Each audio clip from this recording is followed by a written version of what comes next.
Well, this one was a long time coming. Princess Promenade is the most known of all the G3 specials, and for good reason. Lauren Faust was handed this particular movie, and was basically told to fix it. And before you ask, no, I'm not going to compare this to Magical Mystery Cure. It's not worth my time, and Magical Mystery Cure has been insulted enough. Besides, I already did one review like that, and no one likes redundancy. Look, I'll be blunt here. So far, this is the worst episode of G3 that I've come across, because it's the first one that I actually object to on a moral level, in addition to all the other usual shit. What are we waiting for? Let's get started!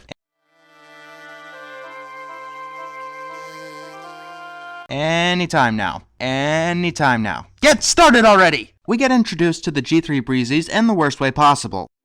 Hip hip hooray, another day to play away in breezy blossom. Do all of these longer G3 episodes start with songs that sound like a lullaby? It takes about 2 minutes and tells us nothing. We twinkle bright, we're fast as light. Nothing accurate. When this song is over, we see the yellow one trying to sniff a flower, despite having allergies. But I just love the smell of spring. Well, sucks to be you then. Apparently, it's the first day of spring, and the Breezies are taking their annual parade to Ponyville. Here's an idea. Can we please do something of substance? Hey everybody, it's time to go to Ponyville for Wisteria's garden club meeting. I'll take it. Just do something. What? I think you should lead the way. No tra-la-la, please, you lead the way. No tiddlywink, I insist. You lead the way. We're doing this? Really? Then it's settled. Together it is. I don't fucking care! Just go! And the song continues. Or maybe it's supposed to be a different song. The musical numbers are so generic that I can't really tell. Does this song tell us anything? Sing whoop-de-doo! Yahoo! What the fuck do you think? We cut to Ponyville, where Wisteria is talking to all of her friends, and as you'll notice, her note cards are sheet music. I understand that this place might be, you know, an actual music hall, but she's totally reading off of that before she starts talking, and sometimes while she's talking. She tells everyone that there will be plenty of flowers because it's spring, and then the Breezies arrive. We're happy to be here. We love your spring promenade. Wow, we're about 5 minutes in, and I hate them already. And the yellow one sniffs the flowers again. It's going to be a thing, by the way, but only for the first half of the movie, so there's that. Also, if these things live in flowers, then logically, how would any of them have allergies?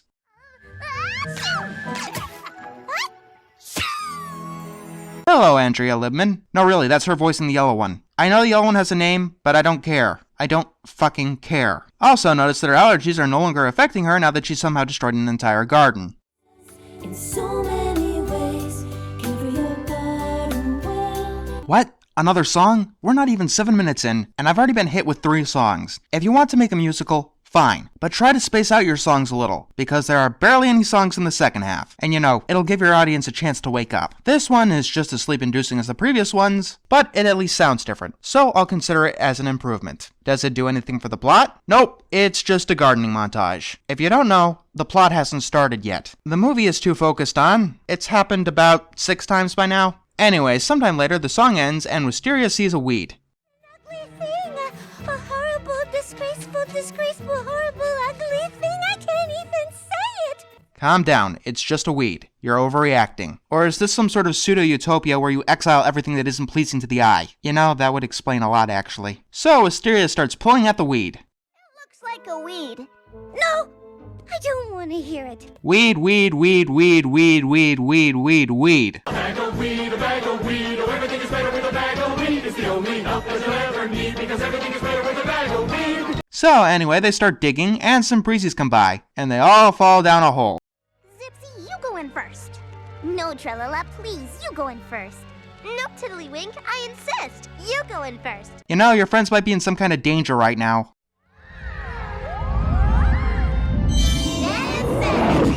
Together it is. Then all 3 of them try to go in, but only yellow one manages to squeeze through. Yeah. I missed her already. Tralala, should I follow her? No, Tiddlywink, I insist. I'll follow her. It's all settled then. We'll stay here. Yeah, they're dead. Actually, no, they're not. They end up in some dark cave, and the yellow breezy helps them see. They hear some snoring and smell some terrible smell, which means it's getting to be about that time. So tell me, which G4 character is going to have their character destroyed this time?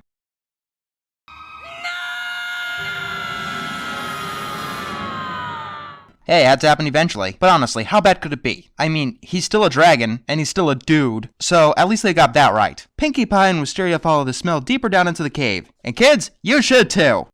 Okay, so let me get this straight. It's pretty dark, it's kinda scary, and it really stinks. Look, I know that it's hard for you to walk and talk at the same time, because it requires about 5 brain cells, but at least try! They come across the flower in a mound of purple shit. I'm not trying to be creative or vulgar with my language. That really looks like a pile of purple shit.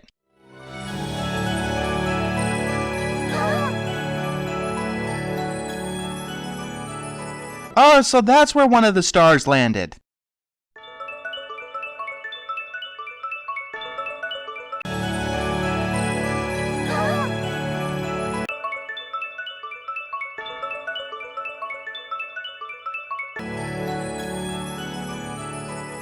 You know, if I was Nintendo, I think that I might sue. The yellow one sniffs it, and it doesn't set off her allergies. Although none of the ponies seem to realize that. Wisteria touches the flower, and that seems to release Spike from the pile of purple shit. Spike tells them that they're underneath the castle. Your castle? Then you must be waiting for me to kiss you. Dude, does Rarity know that you're trying to kiss one of her best friends? No, wait, that's the girl in the forest with the 7 little guys. Rule number 1, don't remind people of other, better movies. Of course, this movie doesn't know that rule because it keeps using that as a running gag. Throughout the entire movie, Spike keeps referencing fairy tales because apparently the writers think it's funny. Anyway, Spike doesn't know his name because he's been sleeping for 1,000 years. And when asked about the spikes on his tail, he realizes... Spikes! Oh yes, that's it! I kind of think that he might be repressing some hidden desires. My name, Master Kenbroth Gilspotton Heathspike. That's Spike's full name? Wow, and I thought that Rainbow's character got the worst treatment in G3. And he's happy about his smell because he has a dick. And that must mean that you like gross smells and other gross stuff. Anyway, he says that the flower is Wisteria's because she was the first one to touch it. Then Spike begins leading them out of the castle. We cut to the other 2 Breezies, still waiting in the garden. And they're trying to explain to the others what happened, but failing. So 2 other ponies are about to mine with accessories that you could buy at any participating Toys R Us store, for a limited time only, when the lost ponies come out of the castle. They try to hide Spike from the others because I don't know. They run off to a bathhouse and reveal Spike there. We get some banter that does absolutely nothing, and our first real conflict of the movie, giving Spike a bath. We even get a song about giving Spike a bath. But trust in me, and soon you'll be feeling good. Feeling good! It's annoying and tedious. Randy Newman, you ain't. No, really, this sounds like a wannabe Randy Newman song. You got so much beauty inside you. Really? I guess you've never been told. By the way, this is the 20-minute mark, and the actual plot, you know, the princess part in the title, hasn't even started. Speaking of which, Pinkie Pie and Wisteria introduce Spike to the rest of the town. Wow, purple spiky things! I'm pretty sure that that's his hair. I know you're all stupid, but you do know what hair is, I'm assuming. So Spike tells everyone else what we already know, as well as... I have been awakened to guard, protect, and teach the new princess. And Wisteria's the princess just because she touched that special flower. Believe it or not, that's not the stupid part. The stupid part is that everyone else goes along with it. That's like if I dug up a magic 8-ball in my backyard and everyone suddenly treated me like the president of the United States. Wow, a princess in Ponyville. Well, how do I do her do? She was just in your store like 5 minutes ago. She's still our Wisteria. No, she's now our Princess Wisteria. Once again, they're all going along with this because, for all intents and purposes, an alien said a girl touched a flower. Apparently that's all it takes to be considered royalty. Wisteria comes into the building, and everyone awkwardly stares at her. She tells everyone to get ready for the promenade. My dear sweet Princess Wisteria, princesses do not plan promenades, they ride in them. Then who the fuck plans them if not your leader? I'm presuming that your version of a princess is some kind of leader, right? Because the princess can't plan the promenade, the other one decides to take over. If you're ever going to be a proper princess, you need ladies in waiting. Please pick us. You won't be sorry. Oh, we can wait forever and ever. We're really good at waiting. Yeah, I mean, why not? You just stood there while your friends may have been getting maimed in a dark tunnel. Sounds like a perfect fit for the job. Most reliable creatures you know. Princess Wisteria, we think it's great that you're our princess. And I think it's great that my next door neighbor is the new king of England. I know that the queen is still alive, but I found some old notebook in my attic written by, well, I don't know who because they didn't leave any signatures, but it did clearly state that the person who lived in the house next to this one is indeed the King of England. Look, I understand this is supposed to be, a fantasy. Little girls are supposed to see them in Wisteria's place, but can't they make the reason behind Wisteria's princesshood at least plausible? I'm not even asking for it to be earned. I'm just asking for it to be reasonable. SpongeBob did this crap better. In the episode Rule of Dumb, it at least explained that Patrick had descended from royalty, and not everyone immediately went along with it. I just had a squink. What the fuck is a squink? Is that like an aneurysm? Sounds painful, whatever it is. I want to have a doctor check up on that. The yellow one goes back to her home and gathers her tools. We get hit with another showcase of that annoying running gag, and that scene just ends. To Wisteria training to be a princess. They do the typical stuff like make Wisteria walk with books on her head. What do your subjects call you? Subjects? What subjects? Everyone who isn't you, of course. Princess, princess, princess. A princess doesn't have friends. Wow, you're an asshole. Oh, so you guys might want to remember this scene. Well, of course you have friends. You just don't have equals. Wow, you're still an asshole. And then we have another song. This one is sung by Spike. It's horrible. When you're royalty, you must learn to be full of grace in all you do. Stand up nice and tall, smile at one and all. Don't forget the world is looking up to you. Okay, stop. Even if I could buy them treating her like a princess because she touched a fucking flower, not even a magic flower, just a fucking flower, now you're telling me that they all look up to her just because she touched the fucking flower. I am sorry, but for someone to look up to you, you've got to have done something important. I mean, she was kind of doing something important before you randomly decided she was a princess. The rest of the song is just as bland as the others, but it's horribly sung in addition. Wisteria comes out to see the floats, and everything seems to be going wrong. Cake float seems to have ruined my rainbow float. Be a darling and move it. I would, darling, but when you bumped me, the top of my cake fell into the middle of your rainbow. Fight, fight, bumped fight, you, fight, darling. fight. They stop their potential fight when Wisteria comes by, and the not Rainbow Dash one decides that they should work together. Wisteria tries watering and then... Princesses don't water. Okay, here's another problem I have. Spike goes on and on about what princesses don't do, but never once says what a princess does do. I mean, besides riding the promenade, which happens only once a year. Look, I'm not asking for hostile diplomatic negotiations or kidnappings, but I would like, something. Even Johnny Test knew to do that. Minty? Pinky? What are you doing on my float? How do you end up accidentally working together on a giant piece of construction and not realize it until it's done? But Minty, there are no green flowers. You made that up. Carnations? No, really. That line genuinely does bug me. They live in a saccharine world of flowers, and they've never heard of carnations, or green roses, or green chrysanthemums, or green hellebores, or green orchids. Green! Wow, they're even smiling during their argument. Princesses don't sniff. Princesses don't sniff, princesses don't water, princesses don't scratch in embarrassing places. Tell me, what the fuck do they do then?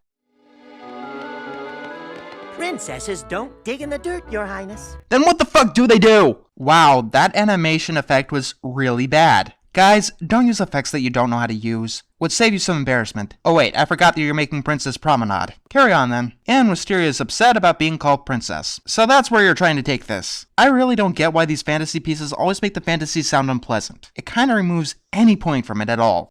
I wouldn't be friends with me. I'm no fun at all.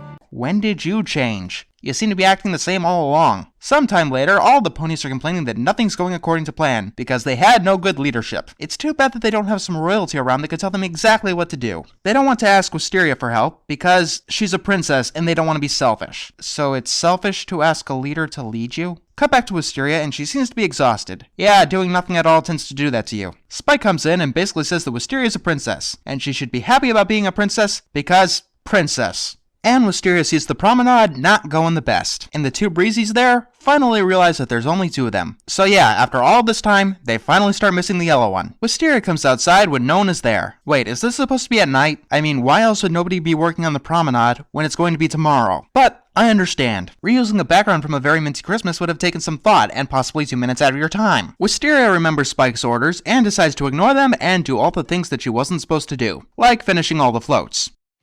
That's it! I've made a royal decision! It's about fucking time you did anything! So what is it? Apparently telling Spike that she wants to water flowers and dig in the dirt. This causes him to faint. Really, I'll find another princess to serve. It may take some time, months, years, even. Are you guilt-tripping her? He's fucking guilt-tripping her. Yeah, G3 Spike is kind of an asshole. So the three of them try to wake Spike up to not much success. What's the matter with you? Everyone wants to be a princess, even me. What was that? What's the matter with you? Everyone wants to be a princess, even me.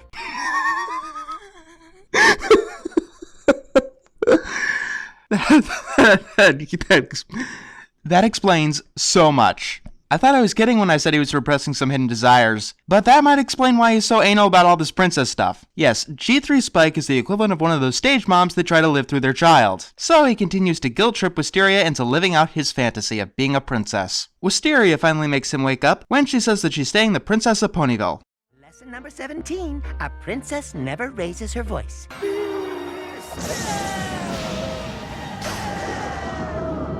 Princess, I want you to learn what it means to be a pony.